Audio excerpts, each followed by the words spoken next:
ಕೇಸ್ನಲ್ಲಿ dirty politics. Telangana ರಾಜಕೀಯದಲ್ಲಿ ಸಚಿವೆ ಕೊಂಡ ಸುರೇಖಾ ಬೆಂಕಿ. ಸಮಂತಾ ವಿಚಾರವಾಗಿ ಸಚಿವೆ ಕೊಂಡ ಸುರೇಖಾ ಹೇಳಿಕೆ ನೀಡಿದ್ರು. ತೆಲಂಗಾಣ ಸಚಿವೆ ಕೊಂಡ ಸುರೇಖಾ ಹೇಳಿಕೆಗೆ ನಾಗಾರ್ಜುನ ಕೆಂಡಾಮಂಡಲಗೊಂಡಿದ್ದಾರೆ. ಸಚಿವೆ ಸುರೇಖಾ ಸಮಂತಾ ಡಿವೋರ್ಸ್ ಬಗ್ಗೆ ಹೇಳಿಕೆ ನೀಡಿದ್ರು. ಸಿನಿಮಾ ತಾರೆಯನ್ನ ರಾಜಕೀಯಕ್ಕೆ ಬಳಸಿಕೊಳ್ಳಬೇಡಿ, ವ್ಯಕ್ತಿಯ ವ್ಯಕ್ತಿತ್ವಕ್ಕೆ ಹಾನಿ ಉಂಟು ಮಾಡಬೇಡಿ, ಗೌರವಯುತ ಪದವಿಯಲ್ಲಿದ್ದು ಜವಾಬ್ದಾರಿಯಿಂದ ನಡೆದುಕೊಳ್ಳಿ, ಮಹಿಳೆಯಾಗಿ ಮತ್ತೊಬ್ಬ ಮಹಿಳೆ ಮೇಲೆ ಕೆಟ್ಟದಾಗಿ ಮಾತನಾಡಬೇಡಿ, ನಿಮ್ಮ ಹೇಳಿಕೆ ಸುಳ್ಳು, ಅಸಂಬದ್ಧ, ಸುಮ್ಮನೆ ಆರೋಪ ಮಾಡಬೇಡಿ, ಈ ಕ್ಷಣವೇ ನಿಮ್ಮ ಹೇಳಿಕೆ ವಾಪಸ್ ಪಡೆದು ಕ್ಷಮೆ ಕೇಳಿ ಎಂದು ವಾಗ್ದಾಳಿ ನಡೆಸಿದ್ದಾರೆ.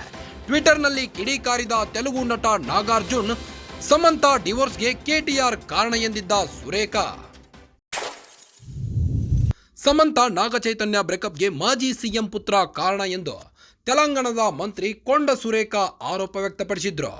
ಈ ಒಂದು ಆರೋಪಕ್ಕೆ ಟ್ವಿಟರ್ನಲ್ಲಿ ಹರಿಹಾಯ್ದ ನಟ ನಾಗಾರ್ಜುನ್, ನೀವು ಒಬ್ಬ ಮಹಿಳೆಯಾಗಿ ಒಬ್ಬ ಮಹಿಳೆಯ ಮೇಲೆ ಈ ರೀತಿ ಮಾತನಾಡುವುದು ತಪ್ಪು, ಈಗಲೇ ಕ್ಷಮೆ ಕೇಳಿ, ಅಸಂಬದ್ಧ, ಸುಮ್ಮನೆ ಏನಾದರೂ ಹೇಳಿಕೆ ನೀಡಬೇಡಿ, ಮಹಿಳೆಯಾಗಿ ಮತ್ತೊಬ್ಬ ಮಹಿಳೆಯ ಮೇಲೆ ಕೆಟ್ಟದಾಗಿ ಮಾತನಾಡಬೇಡಿ, ಒಂದು ಗೌರವಯುತ ಪದವಿಯಲ್ಲಿದ್ದು ಜವಾಬ್ದಾರಿಯಿಂದ ನಡೆದುಕೊಳ್ಳಿ ಎಂದು ಬೈದಿದ್ದಾರೆ. ಸಿನಿಮಾ ತಾರೆಯನ್ನ ರಾಜಕೀಯಕ್ಕೆ ಬಳಸಿಕೊಳ್ಳಬೇಡಿ, ವ್ಯಕ್ತಿಯ ವ್ಯಕ್ತಿತ್ವಕ್ಕೆ ಹಾನಿ ಉಂಟು ಮಾಡಬೇಡಿ ಎಂದು ಬೈದಿದ್ದಾರೆ. ನಿಮ್ಮ ಹೇಳಿಕೆ ಸುಳ್ಳು, ಅಸಂಬದ್ಧ, ಸುಮ್ಮನೆ ಆರೋಪ ಮಾಡಬೇಡಿ ಎಂದು ಕಿಡಿಕಾರಿದ್ದಾರೆ. ಈ ತಕ್ಷಣವೇ ನಿಮ್ಮ ಹೇಳಿಕೆಯನ್ನ ವಾಪಸ್ ಪಡೆದುಕೊಳ್ಳಿ ಎಂದು ಟ್ವಿಟರ್ನಲ್ಲಿ ಕಿಡಿಕಾರಿದ್ದಾರೆ ತೆಲುಗು ನಟ ನಾಗಾರ್ಜುನ್.